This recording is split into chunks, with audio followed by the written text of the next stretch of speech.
As we have 2 feet now into the Nationals offseason, should Nationals President of Baseball Operations Mike Rizzo be on the hot seat?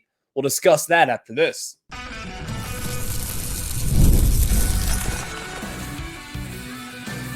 You are Locked On Nationals, your daily Washington Nationals podcast, part of the Locked On Podcast Network, your team every day. And thank you all for making Locked On Nationals your first listen every single day, as we are free and available wherever you get your podcasts. And of course, I'm your host, Ryan Clary. You can catch me over on Twitter at RyanClary11 and as well as our show page at LO_Nationals. For all your latest Nationals news and notes, make sure to check us out over on YouTube as well. Just search up Locked On Nationals. Again, wherever you get your podcasts, search Locked On Nationals. Hit that subscriber button, please, and thank you. Later on in today's show, we've got the NLDS and the ALDS starting this weekend. The Mets are going up against the Phillies as the Mets and Pete Alonso had a wild Game 3 yesterday in a winner-take-all. The Brewers had a 2-0 lead, and of course, yet again, the Brewers blew a lead late in the game in the wild card round against an NL East opponent. And I hate to say it, but the last team to do that was the Washington Nationals in 2019 in that exact scenario. And we all know what happened later on that year. So we'll discuss that a little bit later on in today's show. Second segment, there is a local billionaire. You've probably heard the name that wants to purchase the Washington Nationals, and he is not hiding it whatsoever. Could the Nationals be back on for sale? And could this billionaire potentially buy your Washington Nationals? We'll have that for you in the second segment. I want to start off with this, though. Should Mike Rizzo be on the hot seat? Mike Rizzo has been here since the 2000s. It has been well over a decade, and Mike Rizzo has a long track record of success here. But should he be on the hot seat? No. I'll tell you why I believe that, but today's episode is brought to you by Booking.com. Booking.com. Yeah, the right stay can make you a fan of any city, even your baseball rivals. Book today on Booking.com, the official accommodation partner of Major League Baseball. Get the Booking.com app today. So we get started with this. Mike Rizzo should not be on the hot seat at all. And I think there's a lot of fans out there. I'm not saying that this is you, but there are a lot of fans out there that have this perception that Mike Rizzo is the one who decides whether he can spend or not spend in free agency. Let's lay the groundwork here for you real quick. Mike Rizzo has zero control over how much money he can spend in the offseason. Typically, how free agency works is you have a meeting with ownership and you decide this. Mike Rizzo comes to the plan and says, this is what I want to do. This is the amount of money I want to spend. These are guys that I will be eyeing in free agency. And the ownership group will say, okay, you can spend X amount of money, whether it's $200 million or whatever it may be. You can spend this amount of money this offseason, and here's what will be the plan going forward, and here's how it could look like going into the next 5-10 seasons, however many years someone would want to sign for. That's usually how it goes. Mike Rizzo, I can tell you this right now, his job has been made a lot more difficult over the last few seasons here since the Nationals have not spent. So, if you can't spend in free agency, like other teams out there, like the Tampa Bay Rays, the Baltimore Orioles, teams like that, you have to stockpile your farm system. Well, that is what Mike Rizzo has done. Just in 2021, the Nationals had the worst farm system in all of baseball. Sitting here today, just barely 3 years later, you are looking at one of the top farm systems in all of baseball. Depending on where you check, and really depending on where you value prospects, the Nationals have a pretty consensus top 10 farm system in all of baseball. And you might be able to say, well, look what they have done. The Nationals, they've been bad for the last 5 seasons. You get all these top draft picks. So yeah, it's a little bit easier to compile good prospects when you're picking in the top half of the draft every single year. Absolutely. But the thing is about baseball, it's also about developing these guys. It's also about trading your veteran pieces where we all know the Nationals, they have done that over the last few seasons here. And when you trade those veteran pieces, you get prospects in return. Mike Rizzo, in my opinion, there has not been a savvier GM out there than Mike Rizzo when it comes to trading guys at the deadline. He has put on a masterclass, in my opinion, on what he has done at the deadline. One of the trades this year, for instance, trading Dylan Floro. Dylan Floro was having an incredible season for the Nationals. You traded him for Andres Chaparro. While Chaparro kind of fell off later on in the last few weeks of this season, then went on paternity leave for the final week, Andres Chaparro wasn't even a top 30 prospect in the D-back system. Andres Chaparro, for a while there, was up in the big leagues, making his debut, and hitting in the middle of the order of this lineup filled with James Wood, Dylan Cruz as well. One of the guys we traded this last year's deadline, Lane Thomas, you traded John Lester for him. Back in 2021, John Lester had no business being traded anywhere. He was going to be DFA'd. Well, Mike Rizzo last second at the deadline said, we'll get Lane Thomas for him. Lane Thomas went on to be a potential Gold Glove caliber outfielder. Not only that, but should have been an all-star in 2023. When it comes to Mike Rizzo making decisions in any way, shape, or form, I trust him. Excuse me as I sneezed right then and there. And I think a lot of people out there, while, again, I just got over that sneeze there real quick, should trust Mike Rizzo. Mike Rizzo should never be considered as someone that we should replace sitting here today. I think at this moment in time, Mike Rizzo, there are definite things that you look back on and say, this should have been better. And that is on Mike Rizzo. For instance, the draft picks. The draft picks over the years have really not been all too great. You think back to the middle of the 2010s where, number one, you're trading away a lot of the guys you drafted since you're really just in the middle of contention and you need guys up in the bigs that can help you right then and there. And you whiffed on a ton of first-round picks, including Eric Fetty, who now has turned out to be pretty damn good. But you whiffed on Lucas Giolito.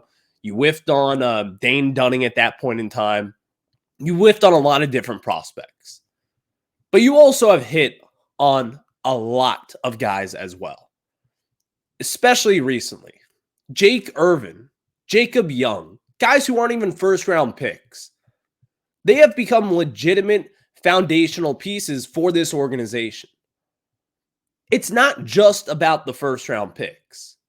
And also, by the way, Mike Rizzo, he oversees player development because he's the president of baseball ops here in D.C.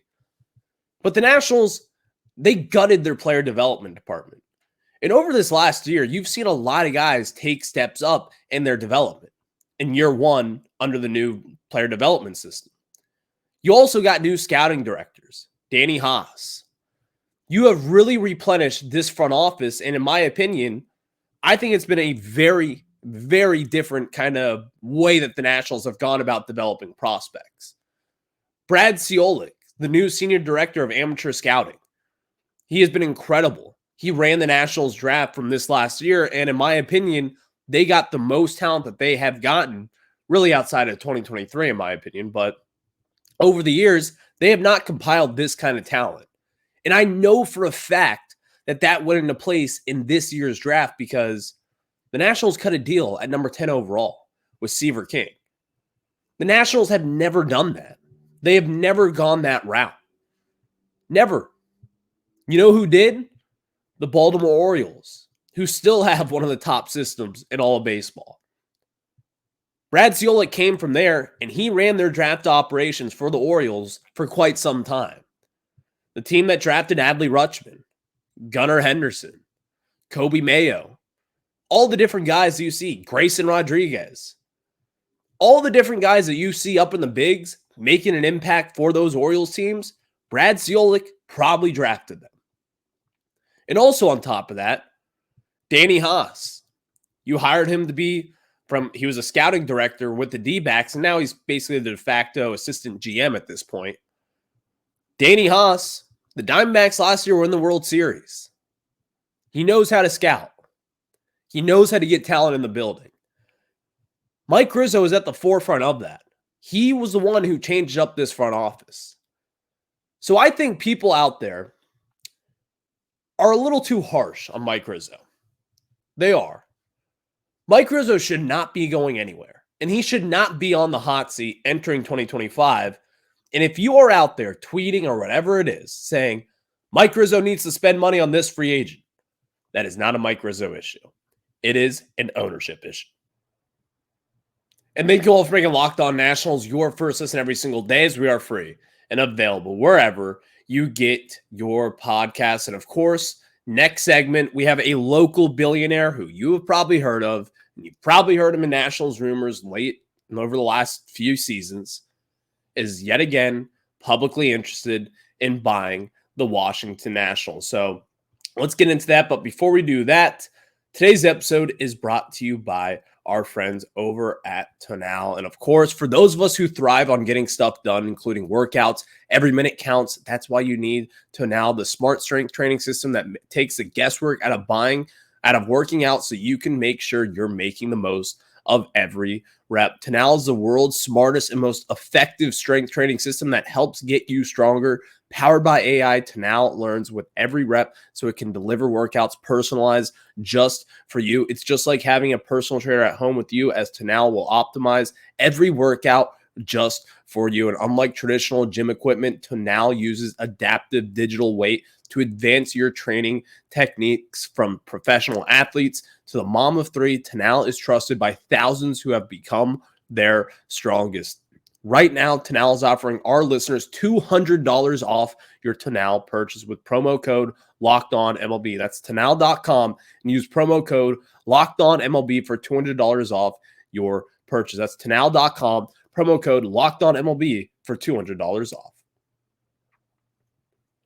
Thank you all for making Locked On Nationals your first listen every single day, as we are free and available wherever you get your podcast. So, as we were saying, a local billionaire has shown some interest in buying the Washington Nationals, and the name is probably what you expected. Ted Leonsis. Ted Leonsis yesterday, he kind of, again, threw out the idea that he is still very interested in buying the Washington Nationals. Quote, I have high interest in consolidating sports teams in our region, and it can include the Nationals and it can include DC United. Now, there's multiple ways to kind of go out about this. Ted Leonsis owns Monumental Sports Network. And if you are aware, that is the home of the Wizards and as well as the Capitals.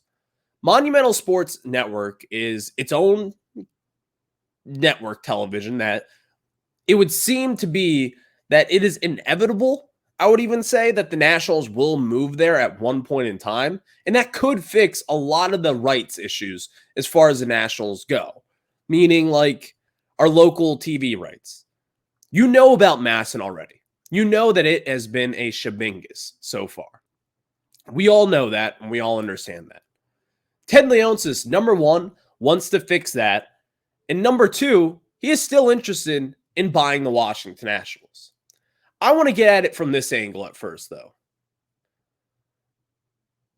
I'm not 100% bought in on the idea that Ted Leonsis will be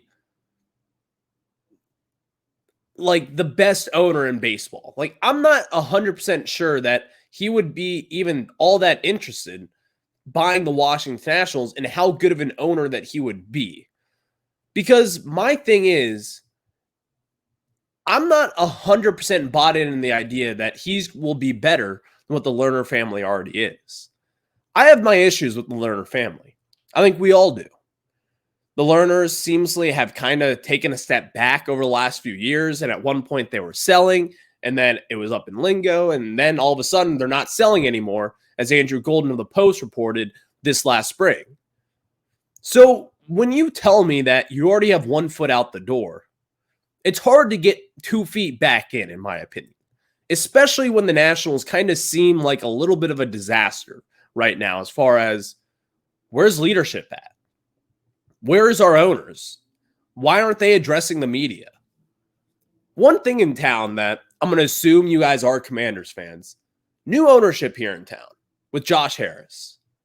He has been forefront of the organization, making changes, making them public, and he has made his presence known. He is also taking questions from the media just before the season. We have not seen that. And I think a part of the factor here is with the Lerner family at this point, they were always kind of shielded by the fact that Dan Snyder owned your NFL team here. So we always talked about Dan Snyder's a terrible owner. He's terrible. He's awful. And Ted Leonsis as well, by the way. Well, Dan Snyder is out of town. He's gone. He's been gone for well over a year at this point. There is no shield to hide behind. Ted Lerner, Ted Lerner, or Mark Lerner rather, not Ted Lerner. Ted Lerner passed away just a few years ago, but Mark Lerner, who is now the principal owner of the Washington Nationals, there is nothing to hide behind anymore. And same goes for Ted Leonsis, who was, of course, still interested in mingling with the Washington Nationals and getting him on his network.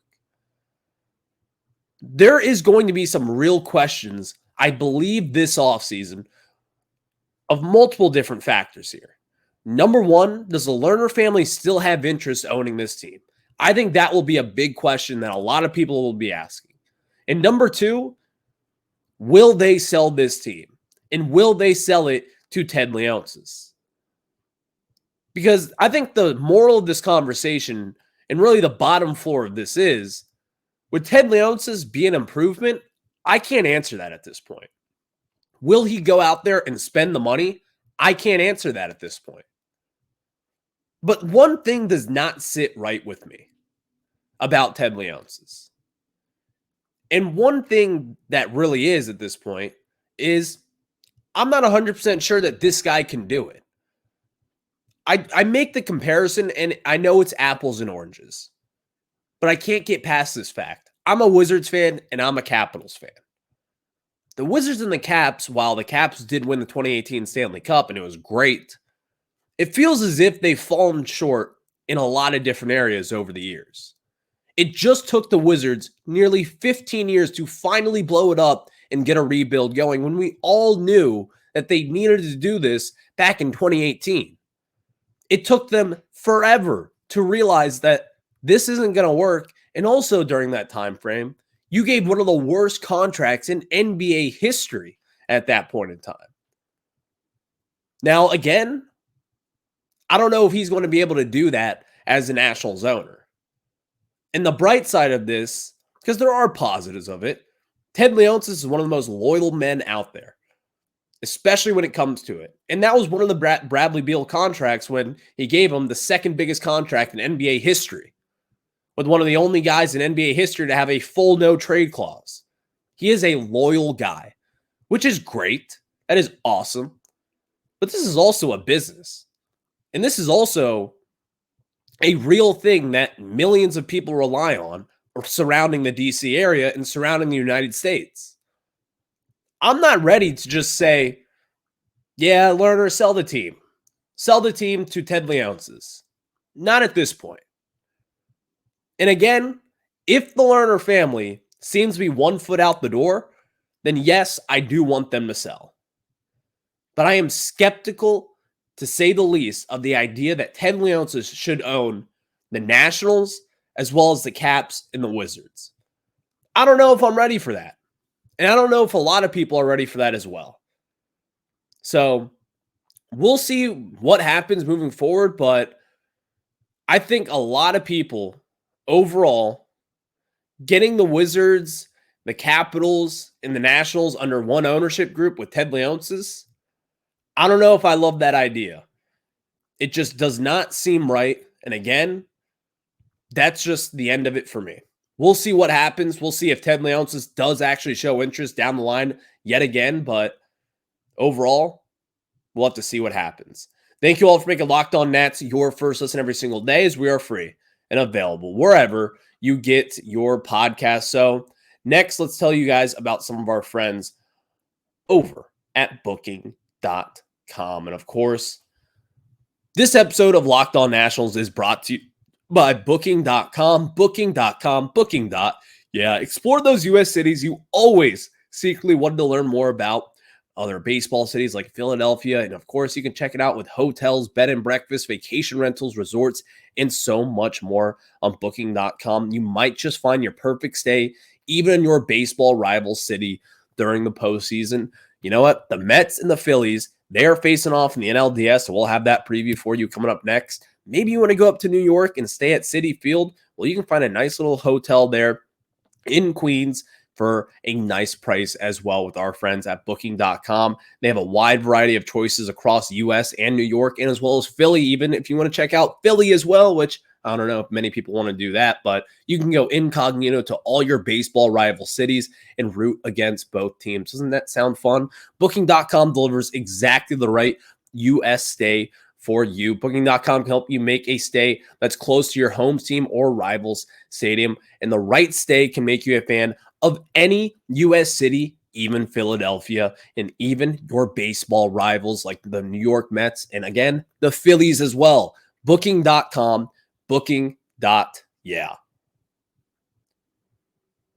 Thank you all for making Locked On Nationals your first listen every single day, as we are free and available wherever you get your podcast. So, first and foremost, last night, the Mets and the Brewers. The Brewers were up 2-0 with Devin Williams, one of the best closers in all of baseball, coming in. And it was like, well, the season's over. Runners on the corners, one out. Pete Alonso up at the plate, who has been ice cold, hits a 3-run home run with one out in the top of the ninth. As we were all thinking of the scenario, he's going to ground into a double play to end his Mets career. What a beautiful ending. Then all of a sudden, right field just barely gets over the wall. I hate to say this, but people have been saying this for quite some time now. I mentioned it a few weeks ago. I will say, to toot my own horn, this kind of smells like the 2019 Washington Nationals. They beat the Brewers in a last-second comeback in a winner-take-all wildcard game, completely took the air out of the building. And then also, by the way, Jesse Winker then gets on board after getting hit by a pitch, steals second base, jaws a little bit, and then scores to make it 4-2. And then we all know what happened next. The Mets went on to win 4-2. Close it out in the bottom of the ninth. And David Peterson came in, starting pitcher for them, was nails all season long, and shut the door down. It was just unfortunate.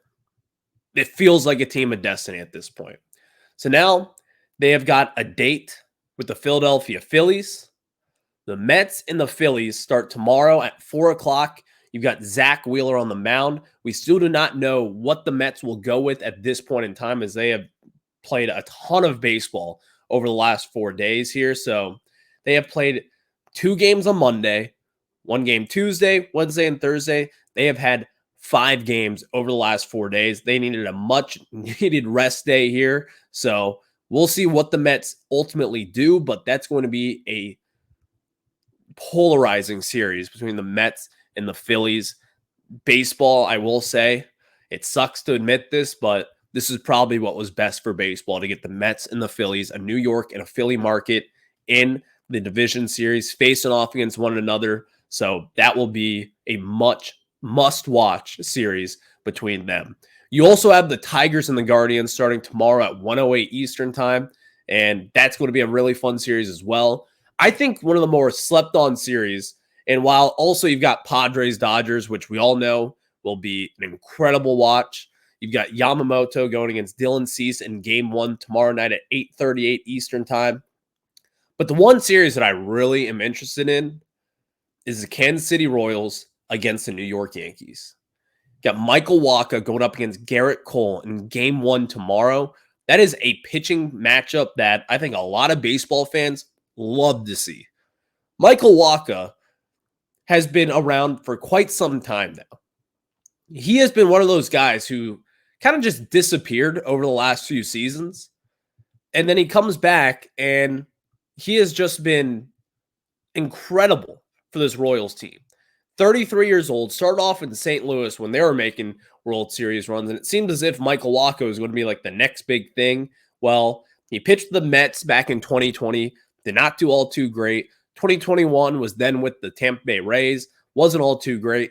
Then he went to Boston in 2022, found his footing yet again. Last year was in San Diego, really good. And of course, this year lands in Kansas City, and he has been lights out. That is the one series that I think will be an incredible watch because you have this small market Kansas City team with a huge superstar player like a Bobby Witt Jr.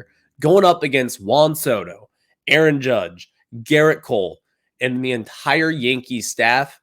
This will be a 5-game series, in my opinion, and I do not think the Royals will just roll over against this loaded Yankees team.